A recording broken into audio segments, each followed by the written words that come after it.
Hello friends, आज हम new topic के ऊपर बात करेंगे। जैसे कि पहली वीडियो में हमने बताया था कि 1 बाय 1 हम एक एक रजिस्टर की शॉर्ट वीडियो बनाएंगे। ठीक है, आज हम बात करेंगे किसके ऊपर, RCH रजिस्टर क्या होता है। ठीक है, जो RCH रजिस्टर का न्यू वर्जन आया है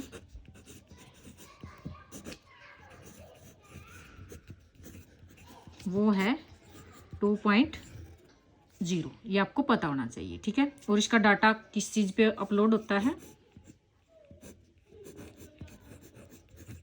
अनमोल ऐप। अनमोल ऐप के ऊपर डाटा कौन अपलोड करता है, ANM। ठीक है,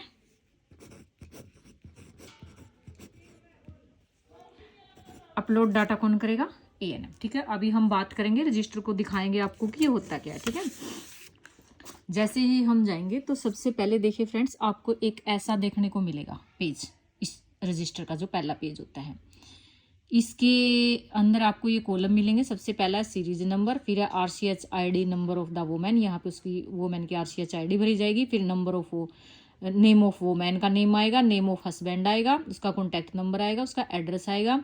फिर उसका स्टेटस भरना है, यहाँ पे प्रेगनेंसी उसको है तो यस, नहीं है तो नो। फिर यहाँ पे डेट ऑफ रजिस्ट्रेशन, जब ऑनलाइन उसको रजिस्ट्रेशन, मतलब कि उसका रजिस्ट्रेशन नंबर हुआ, रजिस्टर्ड हुई वो, जब टीका लगवाने के लिए आई फर्स्ट ट्राइमेस्टर में, सेकंड में, थर्ड में, वो आपने देखना है। यहाँ पे उसका वो पेज नंबर लिखना है जहाँ पे इसका डाटा आगे एंटर होगा। मैं अभी इसकी ना एक भरे हुए की आपको दिखाती हूँ थोड़ा। ठीक है,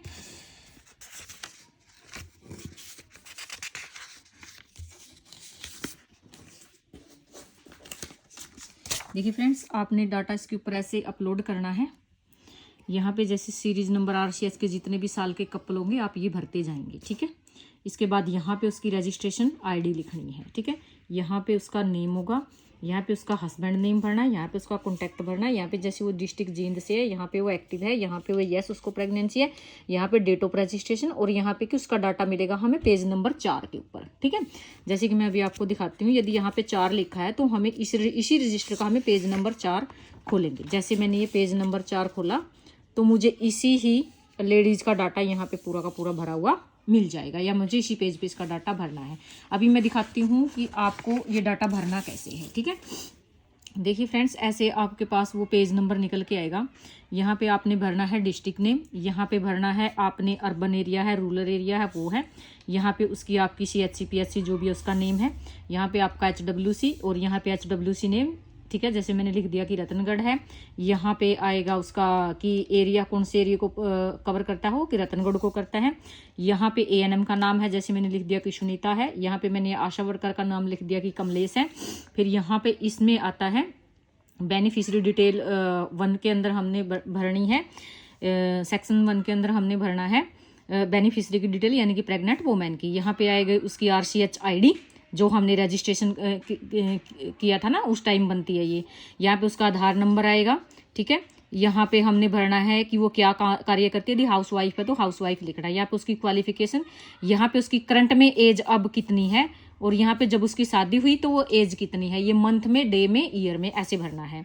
ठीक है, यहाँ पे उसकी हिंदू है, मुस्लिम है, APL है, BPL है या अदर है, ये चीज़ें भरनी है। अगर उसको पहले बच्चा है तो यहाँ पे टिक कर देना है, नहीं है तो यहाँ पे नील दिखाना है, क्योंकि ये जो लेडीज आई थी फर्स्ट ग्रेविडा है, मैं उसकी डिटेल भर रही हूँ। ठीक है, एग्जाम्पल के तौर पर। अभी यहाँ पे उसका हस्बैंड नेम मैंने कमल लिखा, उसका आधार नंबर मैंने ये लिखा, यहाँ पे ये बैंक डिटेल है, अगर है तो भर दो, नहीं है तो नहीं है।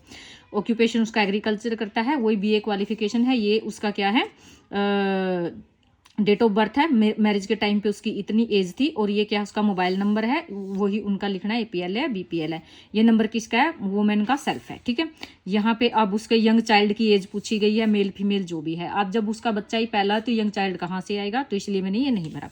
अब आगे आता है जी इसका, ये आता है सेक्शन 2। यहाँ पे हमने डाटा भरना होता है tracking of eligible couple EC। ठीक है, एंड यूज ऑफ कॉन्ट्रासेप्टिव, जितने भी मेथड होते हैं, यदि कुछ यूज किया तो वहाँ पे डिटेल भर देनी है आप लोगों ने, अन्यथा ये खाली रहेगा। ठीक है, इसी तरीके से अभी आगे आता है सेक्शन 3 में भरनी है हमने प्रेग्नेंट वोमेन की डिटेल, रजिस्ट्रेशन डिटेल आएगी। जैसे यहाँ पे डेट ऑफ रजिस्ट्रेशन की, किस डेट को उसका रजिस्ट्रेशन हुआ, ठीक है। यहाँ पे उसकी LMP है, यहाँ पे उसकी DD है, यहाँ पे उसका वेट कितना था, यहाँ उसका मोबाइल नंबर है। ये मोबाइल नंबर हस्बैंड का था क्योंकि पहले हम वोमेन का वहाँ पे भर के आ चुके हैं, ठीक है। इसके बाद आगे आता है, देखिए यहाँ पे हम भरेंगे लास्ट प्रेगनेंसी, उसको कुछ थी नहीं, तो आउटकम भी क्या निकलेगा उसका लास्ट प्रेगनेंसी का, कुछ भी नहीं, क्योंकि ये तो पहली बार आ रही है ना हमारे पास। इसी तरीके से अब इसका भरेंगे हम यहाँ पे टेस्ट डिटेल, किसका VDRL टेस्ट किस डेट को हुआ, HIV किसको हुआ, हेपाटाइटिस किसको हुआ, डन किए गए, और यहाँ पे रिजल्ट में क्या आया, सारे की नॉन रिएक्टिव और नेगेटिव थे, ठीक है। इसके बाद यहाँ पे भरेंगे हम सेक्शन 4 के अंदर ANC सर्विसेज डिटेल कि उसको क्या क्या दी। यहाँ पे आएगा, देखिए विजिट आते हैं 4, एक ANC के 4 विजिट होती हैं। एक आता है PMSMA, जो भी CHC पे आप विजिट करवाते हो कैंप में, वो डेट भर दीजिएगा। यहाँ पे आपके HWC की 4 डिटेल आएगी, जैसे कि फर्स्ट विजिट उसने, मैंने एग्जाम्पल के तौर पे लिखा है, इसको किया, सेकंड इस डेट को आएगी, थर्ड को इसको आएगी, फोर्थ को इस डेट को आएगी। वो कहाँ पे आएगी, HWC के ऊपर आएगी आपकी। और यहाँ CHC के ऊपर अगर भेजना है तो एक बार एक विजिट CHC पे करवाना होता है, जुलाना जो भी आपकी नाम भर देना। यहाँ पे ये 12 वीक पे करना है चेकअप, ये 16 वीक पे करना है, ये 32 पे, ये 36 पे, जिस पे भी आप कर रहे हो वो भर सकते हो, ठीक है। इसके बाद आगे नेक्स्ट जो डिटेल भरनी है, नेक्स्ट पेज के ऊपर आ जाते हैं हम, ठीक है।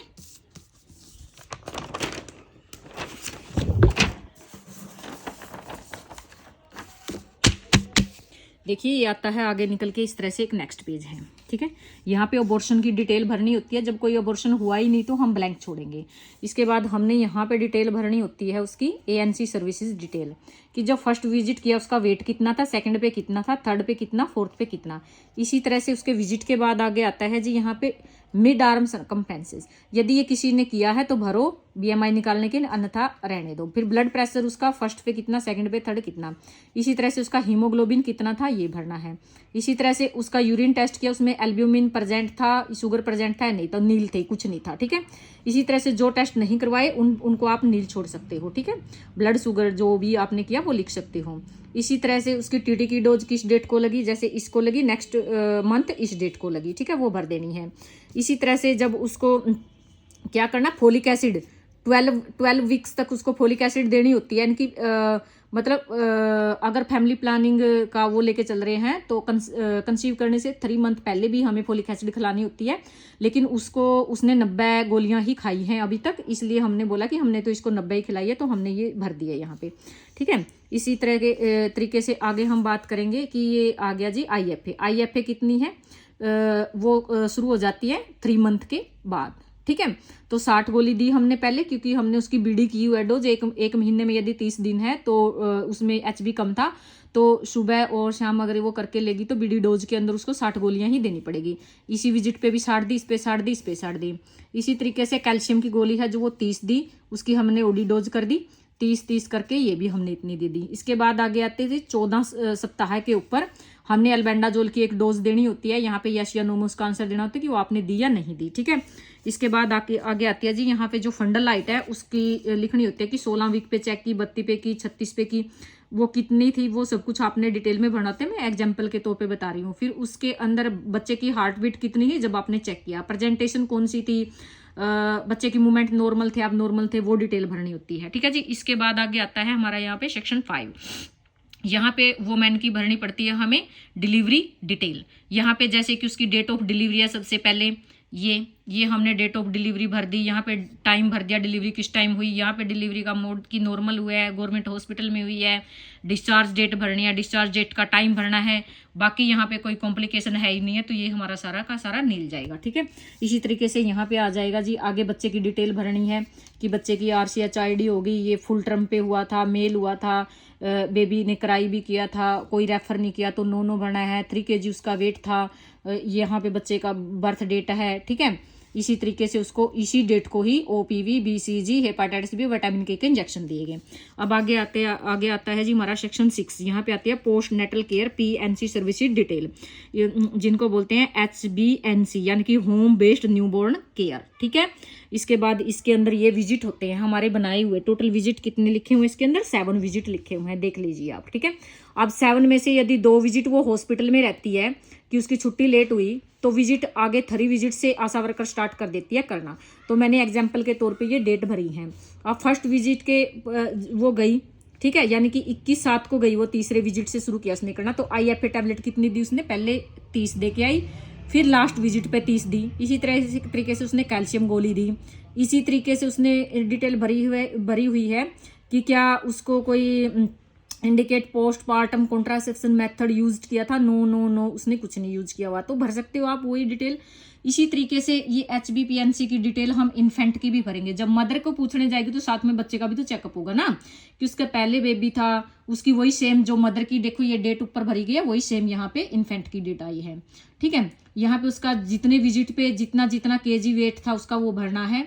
उसमें पूछा है कि यस या नो बेबी, इसमें was temperature of baby checked, कि यस चेक किया गया, यस या नो में भरना होता है, लिखा हुआ है बिल्कुल, ठीक है। फिर कोई डेंजर साइन थे, नो, रेफर किया, नो। यदि उसको हो जाता है निमोनिया के लक्षण है वो है, तो हम सबसे पहले रेफर करने से पहले इसमें पूछा गया if baby danger sign present was pre referral dose of सिर्फ amoxicillin and injection gentamicin given, yes या नो। यदि उसको कोई है तो आप यस करोगे, अदरवाइज यहाँ पे भी नहीं ले जाएगा, क्योंकि ये डोज हम तब देते हैं जिस बच्चे को निमोनिया के चांसेस हो जाते हैं। हम ये पहले वाली फर्स्ट डोज देके उसको रेफर कर देते हैं। यदि बच्चे के घर वाले उसको ले जाने में आनाकानी करते हैं तब हम उसको ये डोज आगे कंटिन्यू करते हैं। Baby if referral to facility was refused by family, यदि फैमिली जाने से मना कर देती है, was the treatment continue for baby of 7 days, तब हमें 7 डेज के लिए उस बच्चे को वो ट्रीटमेंट वहीं पे देनी होगी, उसके घर पे ही प्रोवाइड कर सकते हैं, फैसिलिटी पे मतलब SWC पे आप प्रोवाइड कर सकते हो यदि उसके घर वाले नहीं जाते। यदि उसको निमोनिया होने के चांसेस हैं या लक्षण है या निमोनिया हो चुका है तब, otherwise no. Okay, thank you. तो ये एक छोटी सी वीडियो हमने बनाने की कोशिश की है कि आप लोगों की नॉलेज को हम बढ़ा पाएँ कि RCH रजिस्टर क्या होता है, उसका क्या होता है, ठीक है। तो साथियों थैंक यू, नेक्स्ट वीडियो बहुत जल्द लेके आएंगे। Okay, thank you. तो प्लीज़ लाइक कीजिए और फॉलो कीजिए और सब्सक्राइब कीजिए ताकि हम नेक्स्ट वीडियो आपके लिए लेके आ पाएँ।